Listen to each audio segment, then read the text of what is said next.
Michael Turner a verrouillé la porte de son appartement vide pour la dernière fois. Après avoir perdu son emploi, ses économies et finalement sa maison, il ne lui restait qu'une seule chose qui comptait vraiment, sa fille de 8 ans, Sophie. Chaque promesse qu'il lui faisait était centrée sur une croyance simple, peu importe à quel point la vie devenait difficile, ils y feraient face ensemble.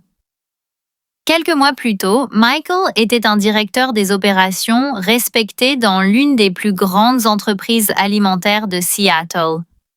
Son PDG, Richard Collins, lui a reproché un projet raté sans enquêter sur la vérité. Malgré des années de loyaux services, Michael a été licencié devant ses collègues. Humilié, mais déterminé, il refusait que l'amertume définisse son avenir. Incapable de trouver un autre poste de direction, Michael a accepté des emplois temporaires partout où il le pouvait.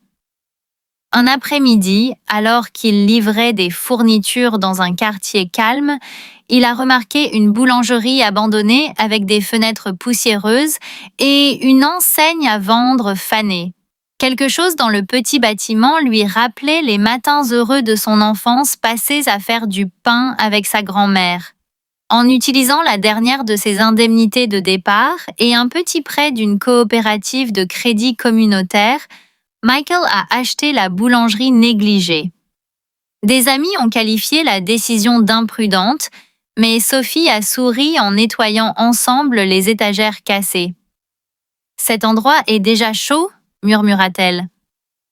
Sa foi a donné à Michael le courage de recommencer. Les premières semaines ont été péniblement difficiles. Les vieux fours tombaient constamment en panne, les clients étaient peu nombreux et les factures arrivaient plus vite que les bénéfices. Chaque matin avant le lever du soleil, Michael mélangeait la pâte à la main pendant que Sophie faisait ses devoirs dans une cabine d'angle avant l'école. Lentement, les voisins ont remarqué l'arôme du pain frais et des brioches à la cannelle faites maison qui remplissaient les rues. Michael traitait chaque client comme une famille. Si un voisin âgé ne pouvait pas se permettre de prendre son petit déjeuner, il ajoutait tranquillement un pain supplémentaire à l'arrière. Les enseignants locaux ont reçu du café gratuit avant le travail et les pompiers ont été accueillis avec des pâtisseries fraîches après les quarts de nuit. La gentillesse est devenue l'ingrédient le plus précieux de la boulangerie et le mot s'est répandu dans toute la ville. En un an, la boulangerie Turner est devenue l'une des entreprises de quartier préférées de Seattle. De longues files d'attente se formaient chaque week-end. Les journaux locaux ont fait l'éloge des recettes maison de la boulangerie et des critiques en ligne ont célébré la générosité de Michael. La petite boutique que tout le monde s'attendait à voir échouer était devenue un symbole d'espoir, prouvant que la compassion pouvait bâtir une entreprise plus forte que la cupidité. Un après-midi pluvieux, la porte d'entrée s'est ouverte et Michael a levé les yeux du comptoir. Richard Collins, le PDG qui l'avait licencié, se tenait là dans un costume coûteux. Richard n'avait aucune idée à qui appartenait la boulangerie. Il s'était simplement arrêté après avoir entendu des gens s'extasier sur le meilleur pain frais de la ville. Leurs regards se croisèrent instantanément. Richard se figea d'embarras alors que la reconnaissance traversait son visage. Michael l'a accueilli poliment, tout comme il a accueilli chaque client. Richard baissa la tête et admit que perdre Michael avait été la plus grande erreur de l'entreprise. Après que la véritable cause de l'échec du projet ait été découverte, le conseil d'administration a réalisé que Michael avait été blâmé injustement.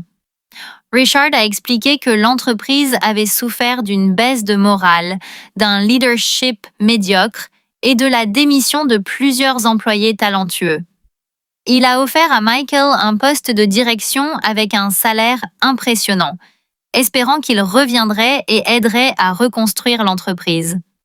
L'offre promettait richesse, prestige et tout ce que Michael avait perdu. Michael regarda autour de sa boulangerie très fréquentée, où les voisins riaient autour d'un café et Sophie servait joyeusement des biscuits chauds aux clients qui attendaient. Il sourit doucement avant de répondre. « J'ai déjà la vie pour laquelle j'ai prié. Je n'ai pas besoin d'un plus grand bureau. J'ai besoin de continuer à faire un travail qui rassemble les gens. » Richard hocha doucement la tête, comprenant la leçon. Avant de partir, Richard s'est sincèrement excusé d'avoir jugé Michael trop rapidement. Michael a accepté les excuses sans colère, croyant que le pardon avait plus de valeur que la vengeance. Alors que Richard s'éloignait avec une miche de pain tiède, il s'est rendu compte que le succès ne se mesurait pas au titre ou au profit, mais aux vies touchées par l'honnêteté et la gentillesse. Ce soir-là, Michael a fermé la boulangerie à côté de Sophie alors que le soleil disparaissait derrière la ligne d'horizon de Seattle. Elle l'a serré dans ses bras et lui a demandé s'il avait raté son ancien travail. Michael sourit et secoua la tête. Parfois, tout perdre ouvre la voie à quelque chose d'encore mieux. Ensemble, ils éteignirent les lumières, reconnaissant que l'espoir soit monté plus haut que n'importe quel pain qu'ils avaient jamais cuit.